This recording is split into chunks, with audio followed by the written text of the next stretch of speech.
Vanacha.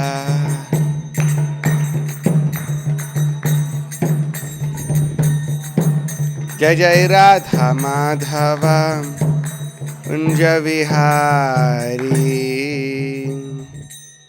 Jai Om Vishnupad Paramahamsa Parivrajacharya Shtotra Shri Srimad Abhaya Charana Ravinda Bhaktivedanta Swami Shri Prabhupada Ki.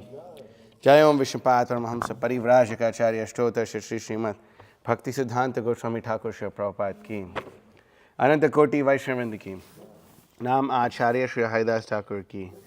प्रेम से कहो श्री कृष्ण चैतन्य प्रभु नित्यानंद श्री अद्वैत गदाधर श्रीवासादि गौर भक्तवृंद की श्री श्री राधा कृष्ण गौ गोपीनाथ श्याम कुंद राधा कुंद गिरि गोवर्धन की श्री वृंदावन धाम की जय नवद्वीप मायापुर धाम की जय जगन्नाथपुरी की जय गंगा मई की जय जमुना मई की जय भक्ति देवी की जय तुलसी देवी की जय समवेता भक्तवृंद की जय Taking over the world with Srila Prabhupada's Transcendental Book Distribution ki jai. Chaudeshan Prabhu 2023 Marathon ki jai.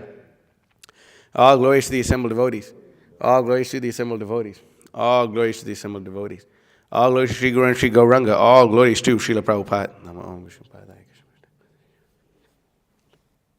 Om Namo Bhagavate Vasudevaya. Om Namo Bhagavate Vasudevaya.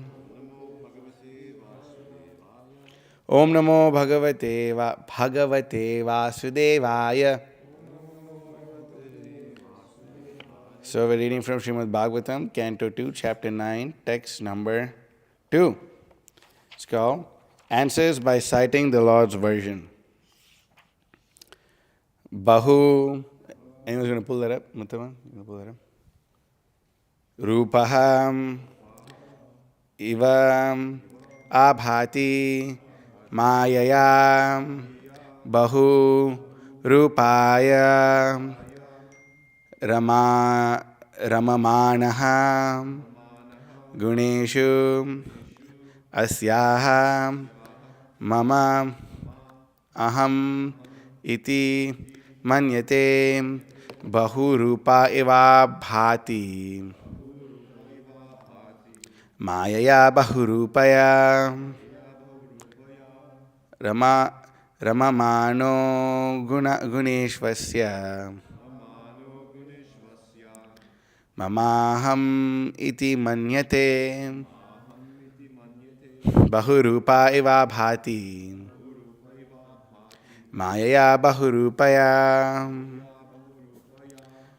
Ramamano guneshvasya Mamaham iti manyate Bahurupa eva bhati Mayaya bahurupaya Ramamano Guneshvasya Mamahamiti Manyate Bahurupa Eva Bhati Mayaya Bahurupaya Ramamano Guneshvasya Mamahamiti Manyate. Please repeat. Eva Bhati Ya Bahurupaya Mano Guneshvasya Ahamiti Manyate Rupa Eva Bhati Maya Bahurupaya Mano Guneshvasya Ahamiti Manyate Bahurupa Eva Bhati Maya Bahurupaya Mano Guneshvasya Manyate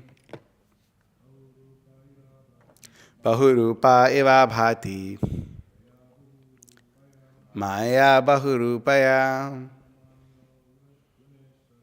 Ramamano Guneshvasya Mamahamiti Manyate. Mataji's, please.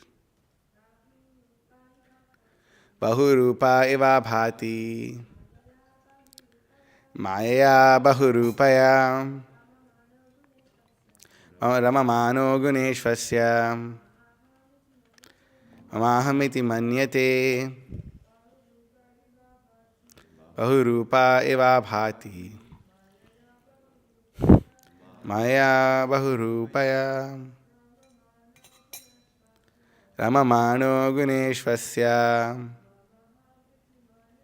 mamahamiti manyate bahurupa eva bhati Mayaya bahurupaya ramamano guneshvasya mamahamiti manyate bahurupaham multiforms Iva, as it were, abhati, manifested.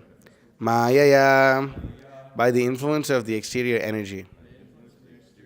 Bahurupaya, in multifarious forms. Ramamanaha, enjoying as it were. Guneshu, in the modes of different qualities. Asyaha, of the external energy. Mama, mine. Aham, I. Iti, thus. Manyate, thinks. The illusion living, translation provided by His Divine Grace, A.C. Bhaktivedanta Swami Srila Prabhupada Ki Jai. The illusion living entity appears in so many forms offered by the external energy of the Lord. While enjoying in the modes of material nature, the encaged living entity misconceives thinking in terms of I and mine. Purport. The different forms of the living entities are different dresses offered by the illusory energy. External energy of the Lord, according to the modes of material nature, the living being desires to enjoy. The external material energy is represented by her three modes, namely goodness, passion, and ignorance. So even in the material nature, there is a chance of an independent choice by the living entity. And according to his choice, the material energy offers him different varieties of material bodies. There are 900,000 varieties of material bodies in water, 200,000 vegetable bodies, 2 million vegetable bodies, 1.1 million worms and reptiles, 1 million forms of birds, 3 million different forms of different bodies of beasts, and 400,000 human forms. Altogether, there are 8.4 million varieties of bodies in different planets of the universe. Well, that's not there over there. Huh? It wasn't there even on Veda base. So definitely you should read the books. Definitely. You can't do online. So, hold on, where is that? I got so many.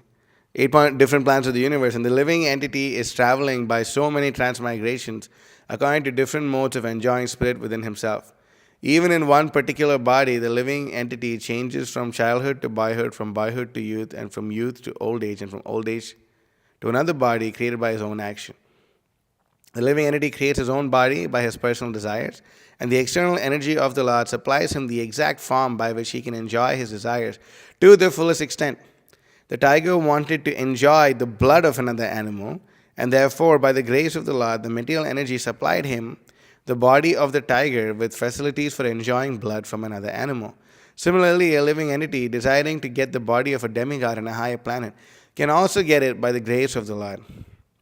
And if he is intelligent enough, he can desire to get a spiritual body to enjoy the company of the Lord, and he will get it. So the minute freedom of the living entity can be fully utilized, and the Lord is so kind that he will award the living entity the same type of body he desires. The living entity's desiring is like dreaming a golden mountain. A person knows what a mountain is, and he knows what gold is. Out of his desire only, he dreams of a golden mountain. When the dream is over, he sees something else in his presence. He finds in his awakened state that there is neither gold nor a mountain, and what to speak of a golden mountain. The different positions of the living entities in the material world under the multifarious manifestations of bodies are due to the misconceptions of I and mine.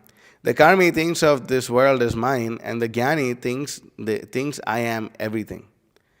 The whole material conception of politics, sociology, philanthropy, altruism, etc., conceived by the conditioned souls is on the basis of this conceived I and mind, which are products of a strong desire to enjoy material life.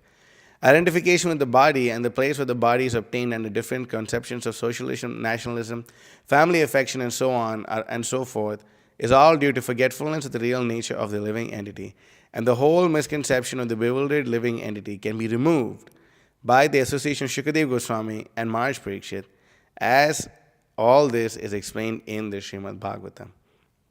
Om Agyana Timiranthasya Jnananjana Shalakaya Chakshurmilitam Yena Tasmai Shri Gurave Namaha Shri Chaitanya Manobhishtam Stapitam Yena Bhutale Swayam Rupa Kadam Mahyam Dadati Swapadantikam Vandeham Shri Guru Shritav Padakamalam Shri Gurun Vaishnavamscha Shri Rupam Sagarjatam Sahagana Raghunathan Vatam Tam Sajivam Sadvaitam Savadhutam Parijana Sahitam Krishna Chaitanya Devam Shri Radha Krishna Padan Sahagan Lalita Shri Vishakan Vatamscha He Krishna Karna Sindho Dina Bandhu Jagatpate Gopisha Gopika Kanta Radha Kanta Namosate Tapta Kanchana Gaurangi Radhe Vrindavaneshwari Rishabhanu Sute Devi Pranamami Hari Priya Vansha Kalpatarubhyascha Kripa Sindhubhyevacha Patitanam Pavanebhyo Vaishnavebhyo Namo Namaha Nama Om Vishnupadaya Krishna Preshthaya Bhutale Srimate Bhakti Vikasa Swaminati Namine Harijana Gana Badi Jnana Karmanda Hari Prakatita Para Bhaktir Bhakti Siddhanta Kantihi Vinaya Nikara Lakshmi Nimna Medera Gamyo Bhuvi Jayati Vikaso Bhakti Purvo Yatindraha Nama Om Vishnupadaya Krishna Preshthaya Bhutale Srimate Bhakti Vedanta Swaminati Namine Namaste Saraswate Deve Gauravani Pracharine Nirvishesha Shunyavadi Pashyati Deshatarine Vagisha Yasya Vadane Lakshmi Yasya Chivakshasi Yasyaste Hridaye Samvitam Nrsimha Maham Bhaje Jai Shri Krishna Chaitanya Prabhu Nityananda Shri Advaita Gadadhara Srivasadi Gaur Bhakta Vrinda Hare Krishna Krishna Krishna Hare Hare Hare Rama Rama Rama Hare Hare Bahurupaya Va Bhati Maya Bahurupaya Ramamano Guneshvasya Mamaham Iti Manyate. So, again, translation, the illusion living entity appears in so many forms offered by the external energy of the Lord. While enjoying in the modes of material nature, the encaged living entity misconceives thinking in terms of I and mind. So we can understand over here that this verse of the Srimad Bhagavatam is speaking about the misidentification of the devotee with the modes of material nature. The modes of material nature are there, and the devotee gets a particular body, not a devotee, sorry, a living entity, gets a particular body according to the desire that the living entity has. So the Bhagavatam says, Karmana Daiva Netena Jantar Deho Prapataye. Then, by the eyes of the demigods, Karmana Daiva Netrena, and according to the actions and desires of the living entities, the living entity gets a body in which he can fulfill his desire.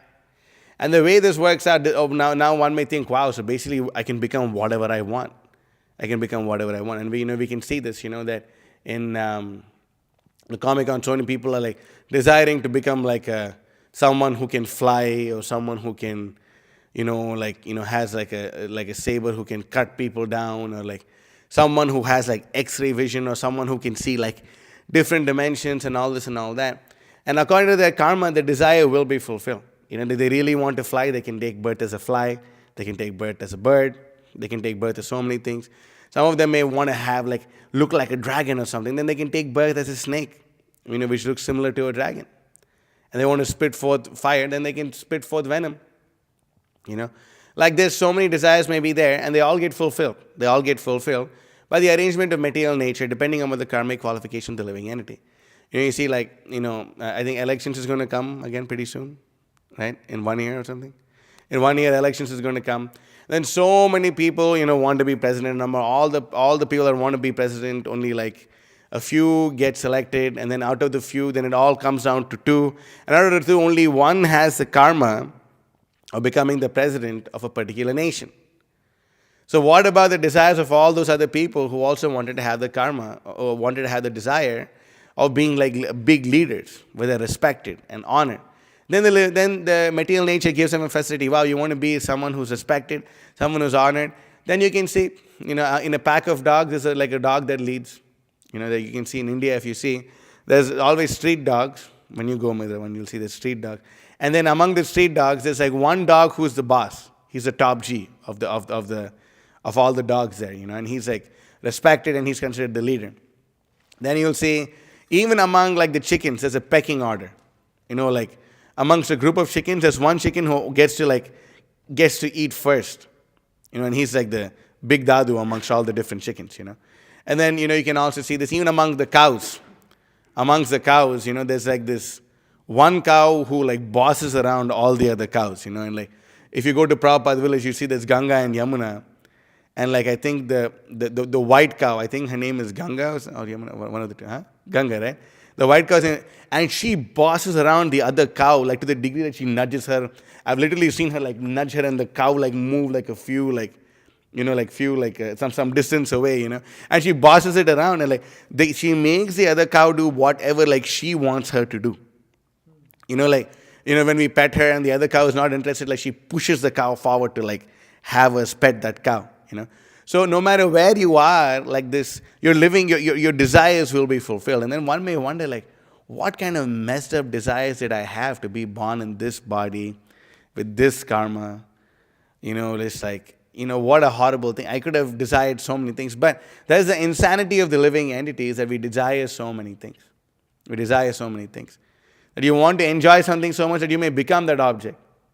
You want to enjoy something so badly. Like a man may be like desiring to enjoy a woman, and then at the time of his death he's thinking of that woman, and because he's designed to enjoy that woman so much, he himself becomes a woman. It can be vice versa also. So we can see that, we may be identifying with this particular body right now, thinking, oh wow, I am 24 years old, I'm 23 years old, I'm 21 years old, I'm 35, 34, 45, whatever.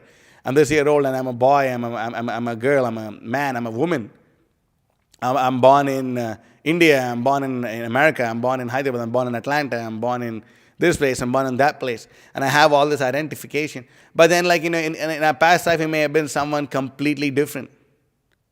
There's so many countries fighting wars right now. And then one side is thinking, I hate the other side. And the other side is thinking, I hate the other side. And they're both like fighting, and they're fighting to death to kill each other. And then at the time of death, one side hates the other party so much, they're thinking of the other party at the time of death, and they die. And the next life, they get to take birth in the other party who they're opposing and fight their so-called people that they're supporting in this life. So these are the ways of karma. These are the ways of karma that we cannot overcome these ways of karma. Karma is going to be there. And, depending upon the different desires of the living entities, Krishna wants the living entities whatever desire he wants. That's why Krishna says in the Bhagavad Gita in 13:20, Purusha prakriti stohi bhunkter prakriti jan gunan. Karanam guna sangasya sadasad yoni janmashu. I guess I can pull it up.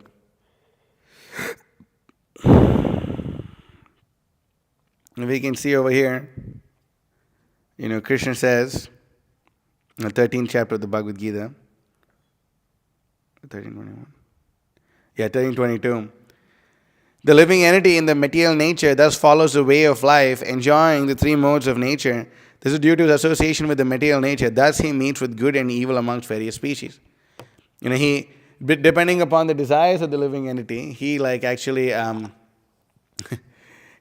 he actually takes upon all these different forms, whatever different desires we have. The simply different permutations and combinations of material nature. The three modes of nature: goodness, passion, and ignorance. And they're always fighting for dominance. There's always fighting for dominance. And when a particular mode of nature is dominant, then you see the body is of a particular kind. When the mode of passion is prominent, you can see the body is built out for sense gratification. It's simply built for sense gratification. That it's simply how can I enjoy more?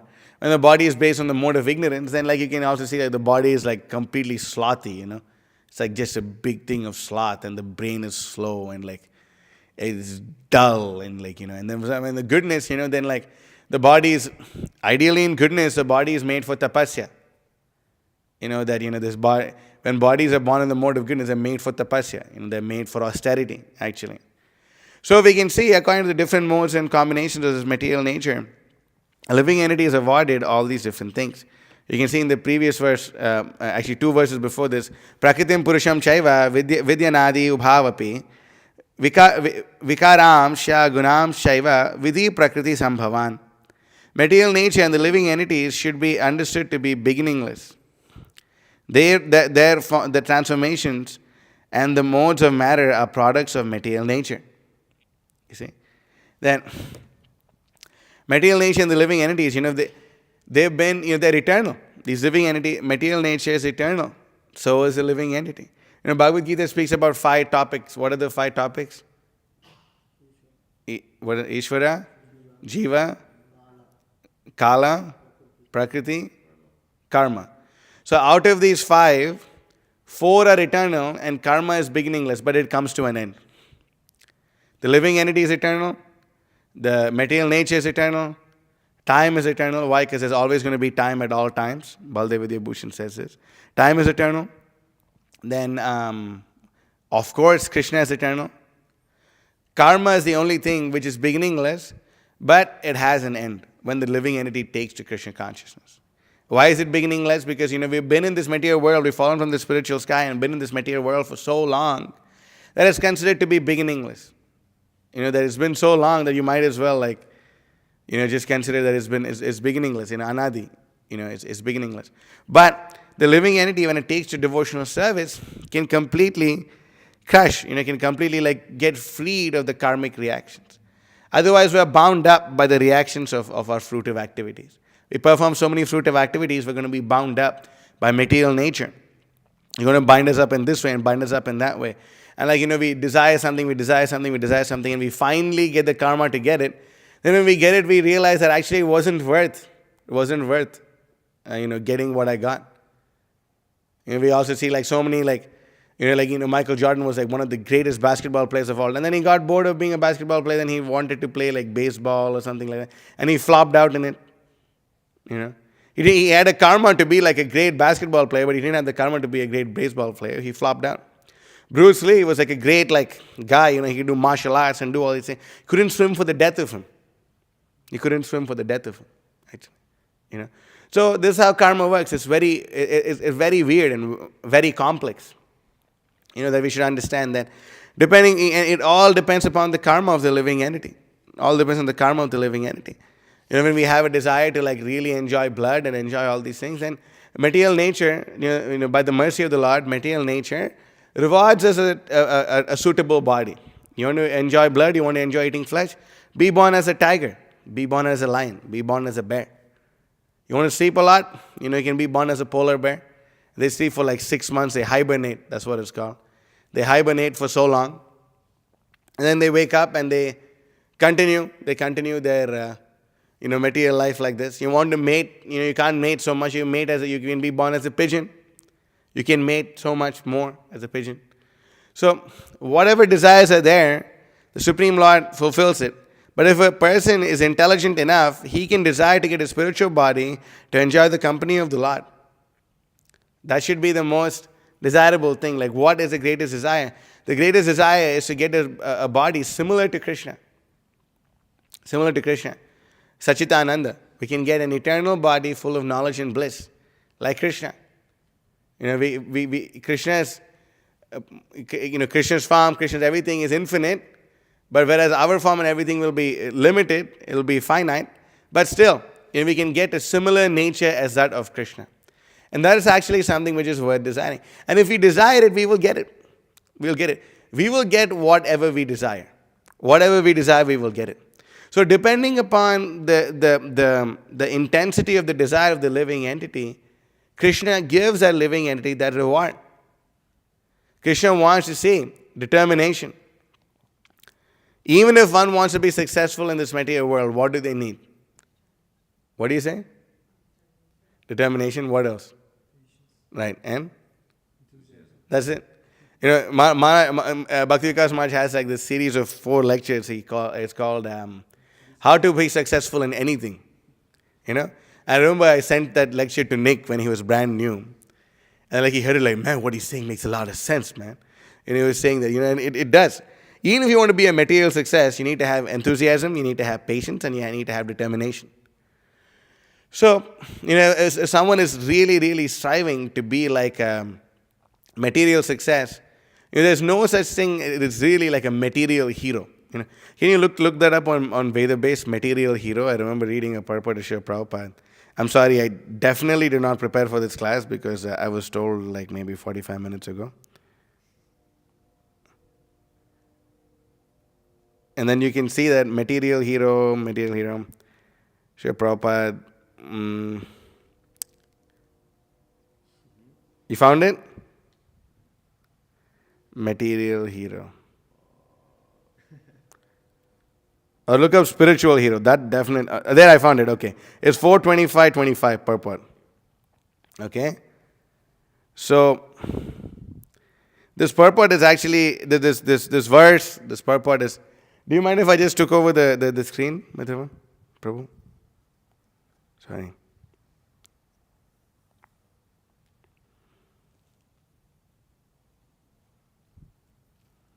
So this is like a very instructive part. Every part of the Bhagavatam is very instructive, but then we can see this. Puranjana, and this is very similar to what we are reading about, is like how we get the body that we desire. And here Narada Muni is speaking about, he's speaking to Prachina Barhishat, and he makes up this, and he tells the story about how Puranjana, the great hero, the hero, Puranjana, the hero, became attracted by the eyebrows and smiling face of a very beautiful girl, who was immediately pierced by the arrows of her lusty desires. When she smiled shyly, she looked very beautiful to Puranjana, who, although a hero, could not refrain from addressing her. So we can understand this, that in the translation itself, we can see, when she smiled shyly, she looked very beautiful to Puranjana. You see, like, sometimes someone who's considered very beautiful in a particular race may not be considered very beautiful in another race. The beauty of this material world is so relative, that, I remember meeting someone on book distribution. He actually came to our program, 594 points, and to me, he looked just like an ordinary dude, he just belonged to another race. But then, his friends were telling me actually, he's a model, he's very famous amongst his community and this and that. And we looked him up, and he's like a big superstar, like a big model, and so many people respect him, and they're like, wow, and so many Matajis were writing wow, you're so beautiful, you're so handsome, I wish I could be with you. And so many, and I was thinking, this guy, bro, he looks attractive. I'm fortunately not attracted to the opposite sex, but still, I was thinking, even as a dude, you can say if someone is good looking, you'd be like, that is a good looking dude, or whatever. But, but thinking this guy is okay, I guess different strokes for different folks, I was really thinking that, what the heck, this guy, okay. And then, you can see, what was considered beautiful, maybe 50 or 60 years ago is not considered beautiful now. Now they're trying to promote oversized models to be the next big thing. It's just ridiculous. Beauty is so relative in this material world. Actually, it's so relative. You cannot even conceive. And I was even thinking of someone else. Someone else. We met, and so many people were lining up to meet them and take a picture. And even their sense of comedy. For example, Abhimanyu Sutta was telling us a southern joke. And we didn't find it funny at all. But he was telling us that in the South, people find this kind of a joke really funny. I'm like, really? You find this joke funny? It's so relative according to the modes of material nature. It's so relative, It's just ridiculous, actually. It's so ridiculous how relative, beauty, attraction, all these things are. But all these things are absolute in Krishna. We can even see, there was some kind of trade going on. And the Chinese, for some reason, they were given ghee. They were given ghee, and they opened it and they smelled it, and they said, this smells so disgusting, So then they gave the ghee to the Indians, and what did they take from the Indians? They took cigarettes. They thought, these cigarettes are very good, but they didn't like ghee. So it's so, you can see that this whole world runs on this permutation and combination of the three modes of material nature. And there's no working around it, actually. There's no working around it. The modes of material nature are there, and beauty is so relative. Everything is so relative. And we can even see, Puranjana is really attracted to this Mataji here. But then, an elephant will not be attracted to her. We were also once in a body of an elephant thinking, wow, that she-elephant with that thick skin, she looks so beautiful right now.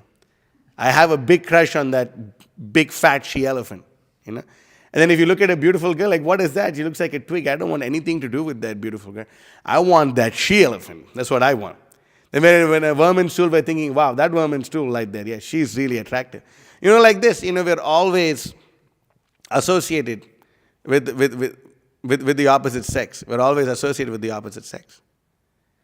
And because we're associated with the opposite sex, in one species and another species and another species, then we always we always suffer in this material world. We always suffer in this material world, and we suffer like by sometimes we're desiring one thing, sometimes we're desiring something else.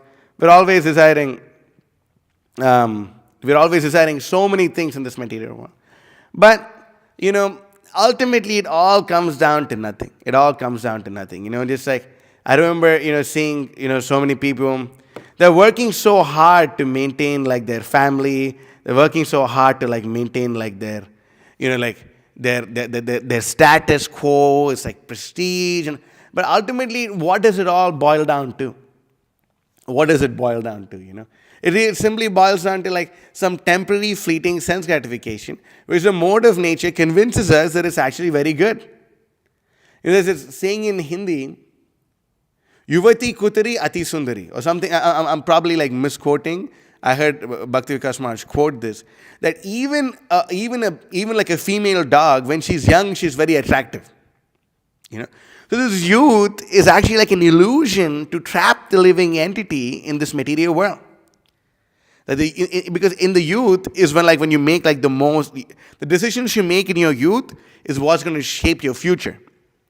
And then like you can see that when have you ever gone to like your grandma's house or like your grandma's friend's house, and then like over there they have pictures of them like when they were like young and like when they first got married and all these things, and you see them and like they look like big Maya Devi or something, back then like back in like 1940 or 1950 they looked like a big Maya Devi, and now they don't. They do not look like that anymore. Why? Because that youth is simply like a temporary thing, and the way Krishna designed it, he designed it in such a way that that's a perfect time to get a man and a woman attracted to each other and bind them up in this material world. And then once you're bound up, it's over. That beauty is over, the honeymoon phase is over, all these things are over. Where did like longing to get a text message from her go? It's gone. It's completely gone. Actually, like you don't look forward to that message anymore. Definitely, all of it is calling. Oh my God, bro, she's calling, bro. Like it gets annoying, right, Ali? It gets so annoying. It's like, oh my God, she's so needy. Oh my God, and like it's just such a temporary thing to simply get us bound in this material world. Just somehow like get us bound, and then like once you're bound, you're bound. That's it. If you're dharmic, it's even worse actually. Like, I don't need to deal with her. It's like, there was like this one, there was this one guy who was coming to the Sunday program. I'm not going to take his name. But, he was telling us like, yeah, man, like, I have a girlfriend. I think he was saying he even has a kid, Then me and Abhi were like talking to him like, oh yeah, you didn't get married to her because you could ditch her and go whenever you want, right? And like, we were like pulling his leg, but he was like, actually, yeah, that's actually why I didn't get married to her. I'm thinking, oh my God, dude. This guy, is such a monkey, You just have to elicit sex. You just have to elicit sex. But that's the mode of nature he's in. And like, what's surprising in this material world is there's always someone for someone. There's always, like, sometimes when you go to these conventions, you think there's no way this dude has a girlfriend, bro. There's no way this dude has a girlfriend, bro. No way. Come on. And next thing you know, like this just a similar type of a person that they're together. I'm thinking, oh my God. Someone's, I remember like seeing in Times Square subway, there was like this dude, and like he had this potency that you knew he was there even if he's like all the way at the end of the temple room, because he stank so bad. He would stink. Like in New York, like, the homeless people, when they stink, it's like, dude, like, how do you do this to yourself, But he stink. And I was thinking, bro, this guy, oh my God, he's coming. And like, we would all like make way, and like we would pray that this dude's not going to stand anywhere near us. Imagine you're singing Hare Krishna, Hare Krishna, and it's like, it's really bad, And you're out there distributing books. Whenever I would see this dude, I would walk the other way and start distributing books like a little far away from where I don't see this guy, But I feel bad for the devotees. I used to think like, and he used to go pick up stuff from the trash and all this and all that. I was thinking, bro, there's no way in hell this guy is going to have like a girlfriend or a wife. And a few weeks later, he showed up with a similar Mataji. Then both their potency combined created like this, this unforgettable smell. I was thinking, dude, these modes of nature are crazy, bro. Like, they find each other attractive. Like, bro, the way you're picking the trash can is so, like, awesome. Like, what the heck is this? But the modes of material nature, they're like that. They're just like that. They're just like that. They're there. And it is bind the living entity in such a way. And like, and material nature affords that for the living entity. Like, you got to have like a certain karma to be like one of like the most reputable homeless dudes in New York. And then like, you get like another one. And we can see this modes of nature in like all the societies wherever we go. Yeah, yes, like if you see like NBA, it's more or less black-bodied people. Like it's very and it's not like everyone who's black-bodied is that tall or that big, but then there's like a whole group of people who are that tall and that big, and they have like their own society and their own problems, and like you have like the big different kinds of problems that they face, and like these kind of problems are not faced by these people, and it's just all the modes of nature. We cannot escape them. They are everywhere that we go. According to the modes of nature, let's just say like if some place is doing really really huge, like let's just say like this artichoke pizza doing really huge, in New York City. There's this place called that, and like we as karmis, like we would like hanker after that a lot.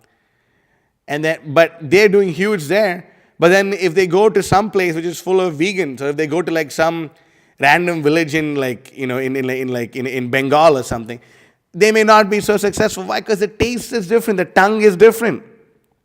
According to the modes of nature, we get certain kinds of senses. We get certain kinds of eyes, we get a certain kind of nose, we get a certain kind of tongue. We can even, we can just, it's so obvious, we cannot escape it. And that's why any arrangement on the material platform requires like a lot of due diligence. Requires a lot of due diligence. Like, it's like, you have to like make sure like, okay. And like what's one of the biggest like arrangements that a person makes in their youth on the material platform? Marriage. Oh my Lord, like in India, like the dude is like 15 years old, and the mom is already thinking, oh, she's going to be turning like 25 in the next 10 years. Like, I got to figure out. It's like 10 years. What to speak of the Matajis, it's just like, oh my God, like basically practically from the time of birth, they start checking the horoscopes, and like they start seeing this and they start seeing that, start to like scope it out real nice, and like, see like, okay, yeah, horoscopes match, but like, his auntie's cousins, far relative has diabetes, so forget that guy, and like this and like that, and it just goes on, and it's like such a big thing that even thinking about it is giving me a headache right now, but like it's such a big thing because it's an arrangement made on the material platform, and it kind of makes sense, like if a person marries someone who's coming from the same race and coming from the same background, they can cook the similar way that they both like to eat. They can have like, they're both brought up with like the same values and the same tradition, and it's like it's easier. It's easier to like. But then like when you meet like people from different like like even different kinds of like people from the same country, even like my brother, he's a Telugu guy. He's married to like a Gujarati Mataji. It's like a different it's like a different it's the food that they eat and all that is like it's not exactly like Telugu, it's not exactly Gujarati. It's like it's a little like it works, it's working, and all this, but it's like it's like a different rasa, it's not like the same way that my brother grew up, or it's not the same way that my sister-in-law grew up, it's like different. And then like we can also see like we can see that people from different races, like Umapati Swami like once asked like he's like preaching in a particular country, and he asked like one of my godbrothers to like he said, there's so many women here, like can you please marry them, and like this devotee is so surrendered, like he married one of these Mataji, and then the food the prasadam that she cooks for the guy, he's like suffers like hell. He suffers like she does not spice the food enough, does not do anything, and he's like in it like that for life. So the way Krishna designed the modes of material nature, they're there in a particular way for a particular reason. We cannot like overcome it.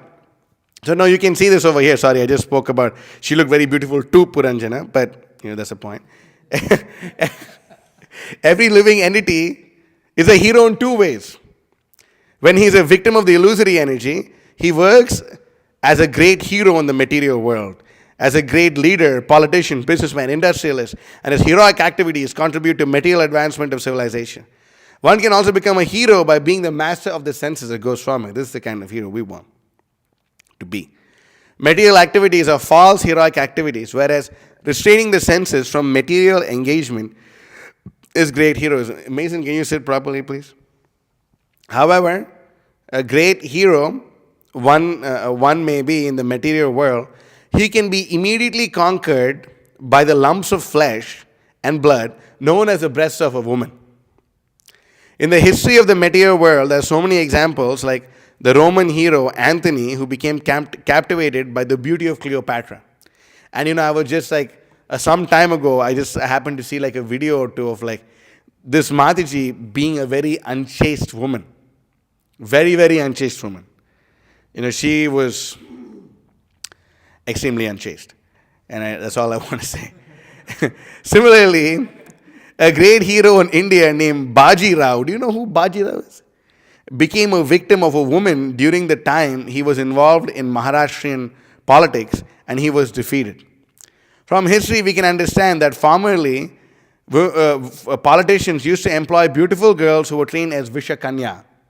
These girls had poison injected into their bodies from the beginning of their lives, so that in due course of time, they would become immune to the poison, and so poisonous that simply by kissing a person, they could kill him. Yeah, that's right. Be careful out there.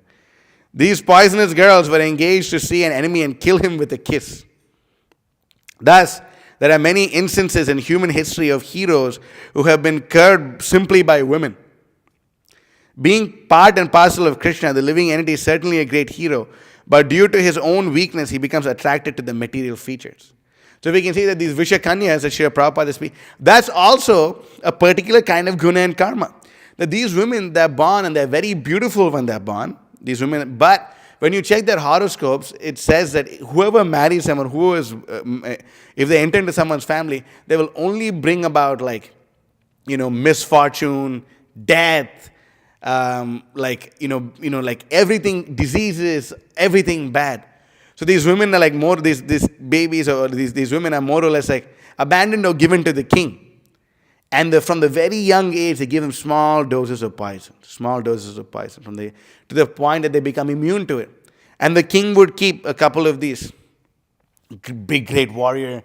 He fought the war and conquered so many enemies. And then this helpless looking Mataji coming like, oh, king, you're such a great guy. And taking shelter of him. And then before you know, they're expert at seducing. They seduce, they kiss, kill, and that's it. Over, game over.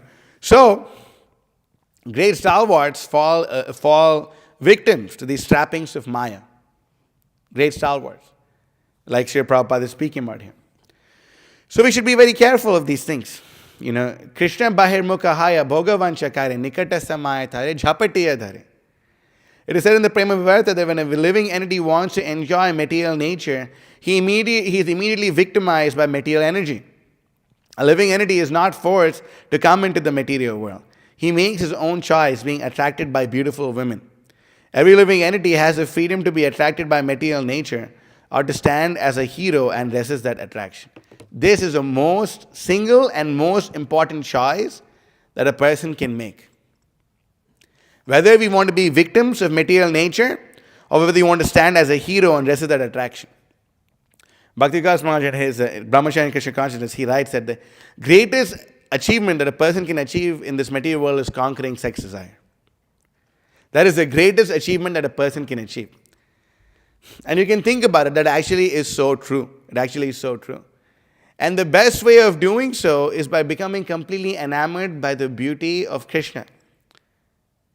Completely enamored by the beauty of Lord Chaitanya. Being completely enamored by the service of previous acharyas. Ati komala kanchana dhirga tanum tana nindita hema mrinala madam madanarvuda vandita chandra padam pranamami sada prabhupada padam. Any time anyone is afflicted by lusty desires, they can think of this verse. Ati komala kanchana dhirga tanum tanu nindita hema Mrinala Madam. Madanarvada Vandita Chandra Padam Pranamami Sada Prabhupada Padam. The translation is so beautiful. I make my obeisances unto his divine, charming yet commanding, lofty form of golden hue. That beautiful figure shames a mad ecstasy of golden lotus stems. Venerated by tens of millions of cupids, the moons of the toenails of my worshipable divine master, and the beauty of his lotus feet. Perpetually do I make my obeisance unto that effulgence emanating from the toenails of the holy feet of my Lord. This is Bhakti Siddhanta Saraswati. Anytime you have any problem, just pull up a picture of Bhakti Siddhanta Saraswati Thakur, and from personal experience, I can tell you all the problems go away. This is a practical experience that I myself have had, in this miserable material existence. That we can see that, the charming yet commandingly lofty form of golden hue, that beautiful figure shames the mad ecstasy of golden lotus stems. It's very amazing. And when we do such a thing, when we take shelter of Bhakti Siddhanta Saraswati Thakur and Srila Prabhupada and Srila Prabhupada's faithful followers, then at that point of time, they make it like their personal mission to protect us. They make it because when there's a war going on, who is given the first preference? Who is given the best supplies? The soldiers on the battlefield. They are given the best supplies. They're given the best artillery. They're given the best food. They're given the best everything. Why? Because they're performing this crazy task of, fighting the war. So similarly, the mission of our previous acharyas is to fight a war against Maya, to fight a war against illusion.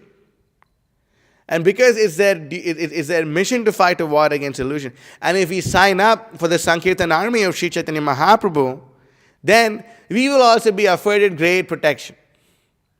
We will be afforded great protection. You distribute books in the Atlanta airport every day. There's a sign that you see walking from the north side to the south side and south side to the north side inside the airport. What is that sign? What does it say? Huh? Oh, that's the wrong sign I'm talking about. But there's a big sign, maha big sign. Very big sign. That's right. The state of Georgia and the city of Atlanta welcomes our troops home. So they say that the state of Georgia and the city of Atlanta welcomes our troops home. So we can see also that we can hope and we can aspire that one day there'll also be a sign welcoming us in the Vaikunta airport. Sorry, excuse me. I really need to drink some water. I'm suffering here.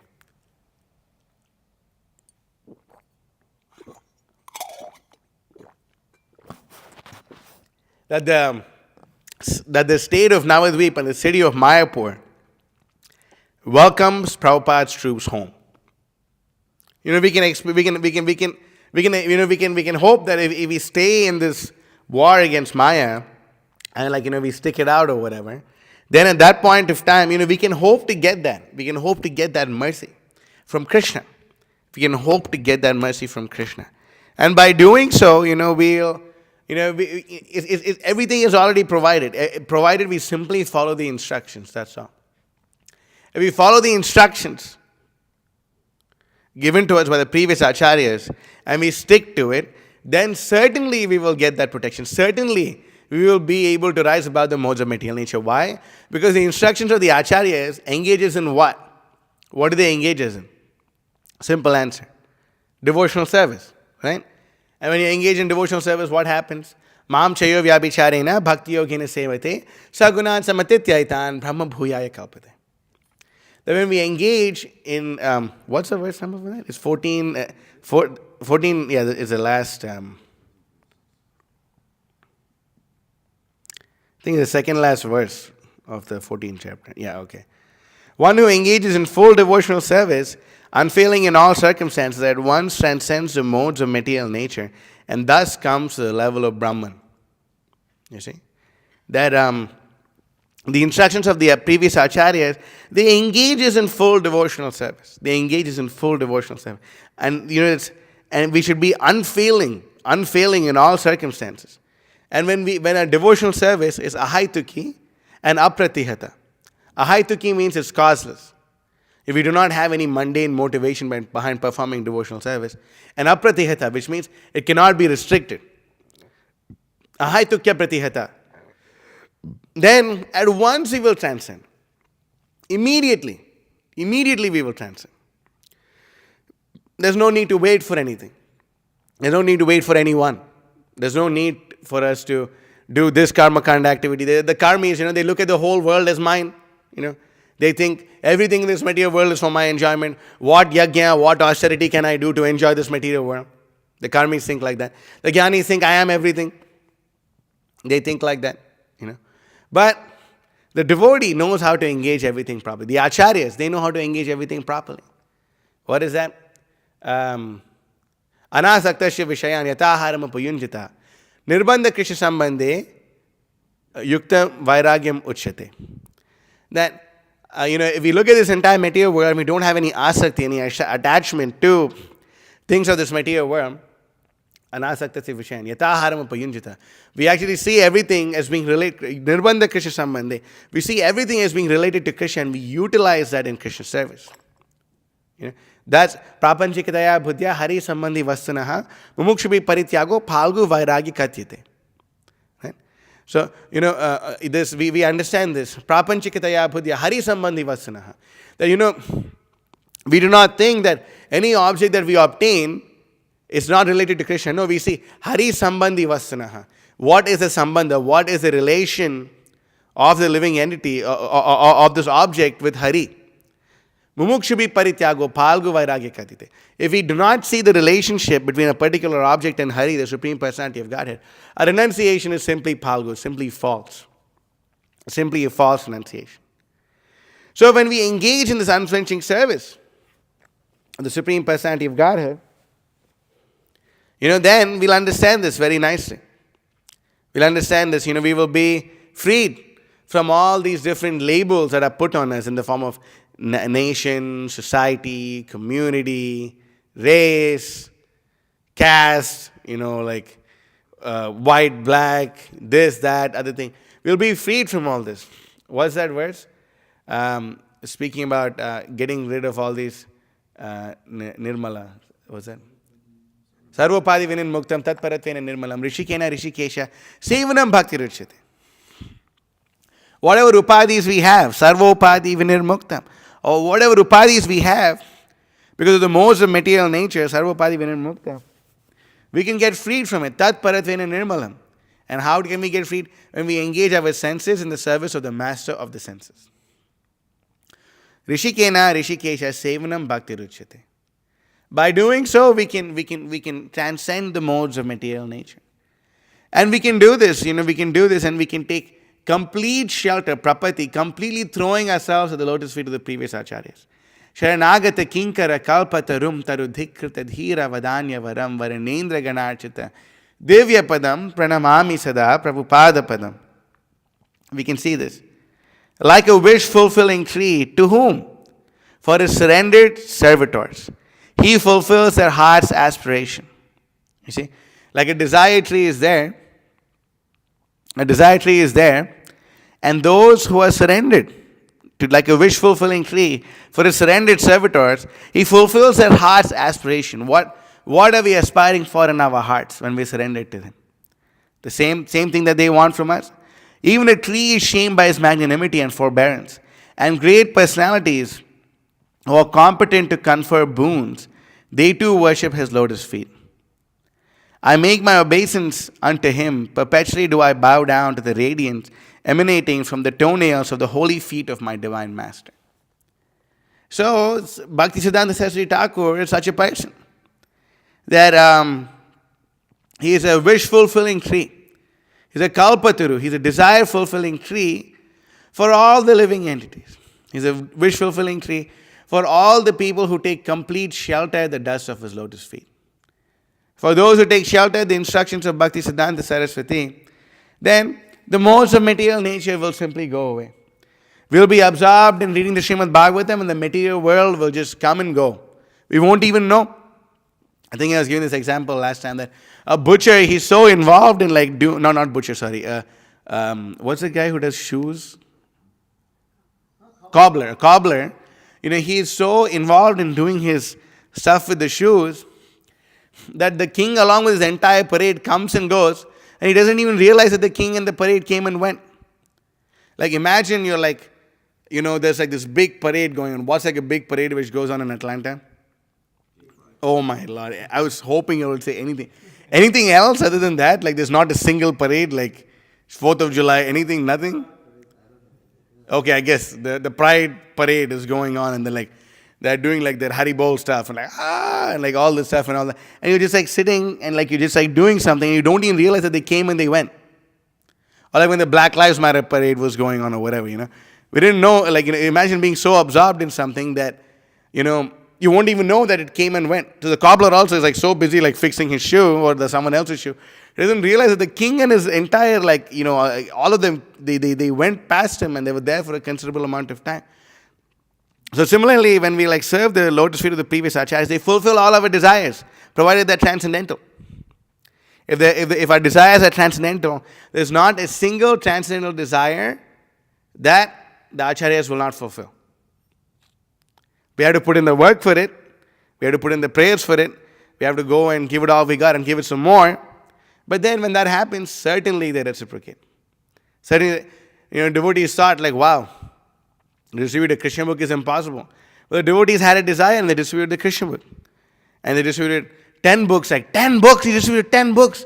Oh my God, And then no, Prabhu, he really distributed 10 books. 10 Mahabooks, wow, it's amazing. And then devotee's desire is there. And then doing Srila Prabhupada's and they're distributing so many Srila Prabhupada's books. So many of them. So these orders are there. These orders are there. The desires of the previous acharyas are there. And when we want to fulfill the desires of the previous acharyas, then at that point of time, Krishna will give us all the facilities that we need to fulfill it. You need a big temple, Krishna will give it to you. You need big vehicles, Krishna will give it to you. You need freedom from a particular system, Krishna will give it to you. You need money, Krishna will give it to you. Whatever you need, like Prabhupada uses the example, for a politician to do his propaganda work, how much money do they invest in this propaganda work? So much money, they have to they have to spend money on advertisement. They have to spend money on bombing our phones with their text messages. They have to spend money on putting their advertisement before every YouTube video that you see. Then they have to invest money for it. I remember one time in Ponce, randomly this guy just walks in and he's like, wow, so what are you guys doing about the elections? I'm like, dude, who the hell are you? Get the hell out of here, bro. Who are you? What are you talking about? I don't have time to waste on this stuff. Get out of here, dude. We just told him, I'm sorry, we are monks, we're apolitical, Unless there's someone who's going to stop meat eating, illicit sex, gambling, and intoxication and promote Krishna consciousness, we're not interested in voting for them. We told them that, and okay, all right, if you guys change your mind, here's a pamphlet. They invest so much money in this propaganda work. So how much money can Krishna invest in his own propaganda work? Think about it. How much money can Krishna himself invest in his own propaganda work? How much money? Can we imagine? Can we conceive of how much money Krishna is willing to invest in promoting Krishna? So people want this person for president, that person. We want Prahlad Maharaj for president. And that's the right president to have. Prahlad Maharaj, he's the best president to have. The best king, Yudhishthir. These are the kinds of people. And when Krishna says the devotee is surrendered enough, he will provide everything. Krishna will provide everything. Provided we come close. Provided we come close. There's this other beautiful verse. Vishabhanu sutta dayitanu charam charanashate renu dharastamaham mahadadbhuta pavana shakti padam pranamami sada Prabhupada padam. So you see this over here. He is the dearmost intimate follower of the divine daughter of Sri Vishabhanu. And I know myself as the most fortunate by taking the dust of his holy feet on my head. I make obeisances to his invincible, wondrously purifying lotus feet. Perpetually do I bow down to the brilliance emanating from the toenails of the holy feet of my divine master. Invincible is so amazing. Mahadadbhuta Pavana Shakti Padam. Like we cannot understand the Shakti, the potency. Mahad Adbhuta Pavana. They completely remove all our material desires. Mahad Adbhuta. They completely transform a person into a different person. If we take shelter of their lotus feet, and we take shelter of their lotus feet by taking shelter of their instructions. Mahadadbhuta Pavana Shakti Padam. Pranamami Sada Prabhupada Padam. So we should take shelter of the lotus feet of Srila Prabhupada. We should always take shelter of the lotus feet of Srila Prabhupada. Because that is the safest place to be. So many people may have so many ideas. So many people may say, Prabhupada said that, but that was that time and now it's this time. Oh, Prabhupada was, back in the day. We also want to be back in the day with Srila Prabhupada. Wherever Srila Prabhupada is, we're there. We want to be there. And whatever instruction Prabhupada gave, because they're not relative, because they're not products of the modes of material nature, like the opinions of so many people who are under the influence of the material nature, like the policies of people who are under the influence of material nature, like the ideas, like the philosophies, like the standards, like the preaching methods of people who are under the modes of material nature. They are not relative. Prabhupada's instructions are absolute. And they are the only things which stand the test of time. If we simply do what Srila Prabhupada asks us to do, like Srila Prabhupada is writing over here, and so on, it's all due to the forgetfulness of the living entity, and the whole misconception of the bewildered living entity can be removed by association of Shukadev Goswami and Maharaj Parikshit, as all this is explained in the Srimad Bhagavatam. So how do we give people the association of Shukadev Goswami and Maharaj Parikshit? How do we give it to them? That's right. We got to distribute the Srimad Bhagavatam to them. When we distribute Bhagavatam to people, then they get the association of Shukadev Goswami and Maharaj Parikshit. And by getting their association, everything else will be removed, all their material desires, everything. Otherwise, Mogasha Moga Karmano, Moga Gnana Vichetasaha, Rakshasi Masarim Chaiva, Prakriti Mohinim Shitaha, all their hopes, Mogasha, all their activities, Moga Karma, all their knowledge, Moga Jnana, Vichetasaha, Rakshasi Masarim Shaiva, everything stemming from this demoniac nature, Prakriti Mohinim Shita, they'll be completely baffled. Moksha, everything will be baffled. Everything will be baffled for them. It'll all be baffled. So what is the use of such a thing if it's going to be baffled? We have no use for this. We have no desire for this. All their things will be baffled. Before there was like this conception that if you just don't wear traditional clothes, and if you just wear pants, and if you don't use mridanga but you use a guitar, and you just wear shorts and a polo shirt and walk around, so many millions of people will take to Krishna consciousness. It's been going on. No one, what impact is it having? Nothing. Simply making more confused neophyte deviants. That's all. But the original thing is working. They said that it won't work. But it's working. And will continue to work. Why? Because we are taking the association of Shukadev Goswami and Maharaj Parikshit and giving people their association. By doing so, we will be completely freed from the effects of the modes of material nature. We will be freed from the conception of I and mine. We will be completely freed from it. Otherwise, we will be stuck in this material world. We will have all these desires. We will have all these different things. One day, we want to be in the heavenly planets. Next time, we're in the hellish planets. We're traveling from one Brahmanda to another, to another, to another. But somehow, Brahmanda Brahmite Kona Bhagyavan Jeev Guru Krishna Prasadi Pai Bhakti Lata Beach. We're traveling from one universe to another to fulfill our sinful desires that are found in Kali Yuga.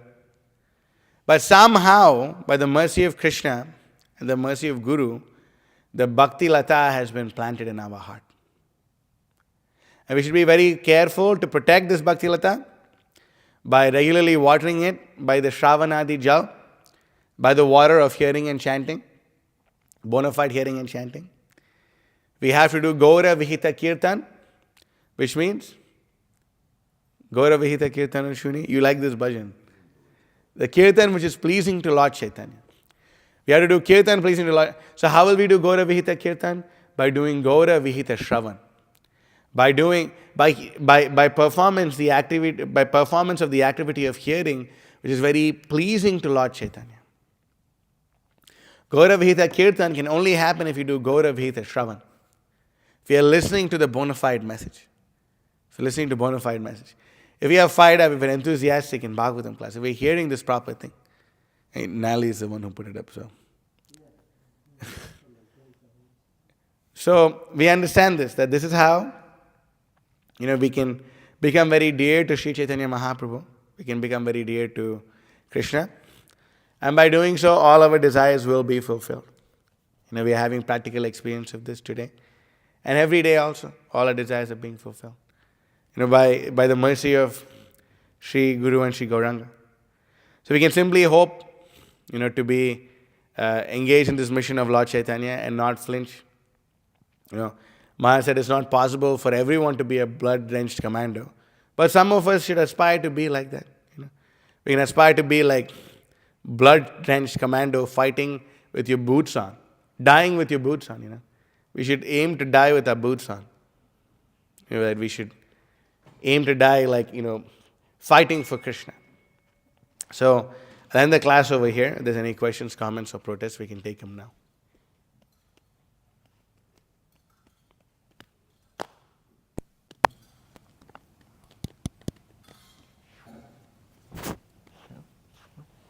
Mitravan Prabhu. You're mentioning just like attraction and... I think he's going to turn it up or something. Okay. You were mentioning like attraction, well, not to the opposite sex. And then Giriraj Swami, he relates in his book and that he was put into a car. Him and Mr. Nair went into a car and they were going to go downtown or somewhere.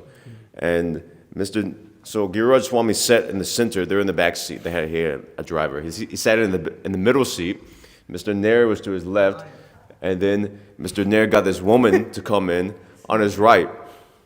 And so they start like driving, and then this woman basically starts like filling up Giriraj, who was 24 at the time. Oh my God! She puts his leg, her hand on his leg, his like lower leg, then his upper leg, and then Giriraj he says he becomes starts to get really agitated, and his mind and senses start going like crazy, basically.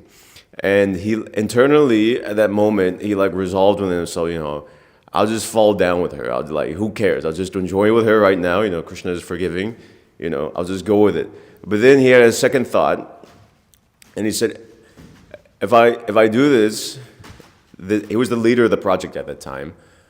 If I do this, then the word will get out that I've fallen down, and it won't look good for the society, and it won't be good for Srila Prabhupada. It'll hurt Srila Prabhupada's image. So he said, and so he didn't do it, obviously. And so he reflected on that, and he said that I realized the power of the mercy of Srila Prabhupada because I was willing to do something for my own self-gratification. Rather, I loved Srila Prabhupada more than I loved myself because I was willing to give up all whatever principles and morals I had for selfish gratification. But because I didn't want to tarnish Srila Prabhupada's name and image and movement, I acted like that. Yeah. So. Yeah, that's so amazing. That's what I'm saying, the love for the spiritual master will supersede everything, Once a disciple asked Srila Prabhupada in New Vrindavan, Prabhupada, what does it mean to love the spiritual master? He thought like he's going to speak something about like feelings and like, heart or something like that. But Prabhupada said love for the spiritual master means to follow the four regulative principles, to maintain the vows of initiation. That's love for the spiritual master. Because you promise something to the spiritual master, you have to stick to it. So love for the spiritual master means sticking to the vows of initiation. That's what it means. And another thing also, it's like when Maya attacks, myself, I think, to myself that, yes, Maya is attacking and the opportunity and all that is there, but, we're saving ourselves to be enjoyed by Krishna. We're saving ourselves to be enjoyed. We don't want to be enjoyed by some object of this material world, it's like something made of matter. We don't want to be enjoyed by some, representation of Maya Devi or something, We're saving ourselves to be enjoyed by Krishna. And like, to have the mentality of like a chaste girl who knows who her husband is going to be. Like in traditional societies, the young girls, they already know who their husband is going to be. So like they spend like their entire like time and all that meditating upon their husband to be. And like, they only think of their husband and they only want to be with that husband. That's the only person that and they're saving themselves, they're saving their chastity for that. So similarly, we can also think, I'm saving myself for Krishna. I don't want to be like enjoyed by this or that or the other thing. Like, I'm saving myself to be enjoyed by Krishna. I'm saving myself as trying to become an uncontaminated offering that my spiritual master can make to Krishna. And like by thinking like that, that also helps. There's one more thing I forgot to add. That lady was a prostitute, a prominent prostitute. That was hired, obviously, by Mr. Nair. And she kept coming around to like the Juhu side, but after then, Giriraj Swami avoided her. So Nair was like a big demon. he died like a year later or something. Yeah. Something like that. That whole thing is amazing. I think, yes. Something online. Online. E. Slater asks, what can we do about the comments of so-called devotees that say that establishing Varnashram Dharma is karma kanda? Read the Bhagavatam. I was just thinking about this, that once I was like this, unfortunately, a disciple of Srila Prabhupada giving a lecture in a place that I was. And then that person was saying that actually Varnashram Dharma is Kaitava Dharma. And I was just thinking, this is so ridiculous, dude. Like, if you read the Bhagavatam, there's so much talk about Varnashram Dharma in it. Like, so I asked her, Mataji, so like everything mentioned in the Bhagavatam of Varnashram Dharma is Kaitava Dharma? Does that mean that the Bhagavatam is not like, Nigama Kalpataru Khalitam Phalam? It's not that? And then, anyway, they have their ways of being defeated but not accepting defeat. But yeah. Anything else? Mataji? Allah Srimad Bhagavatam ki jai, Srila Prabhupada ki jai, Shava Deshna Prabhu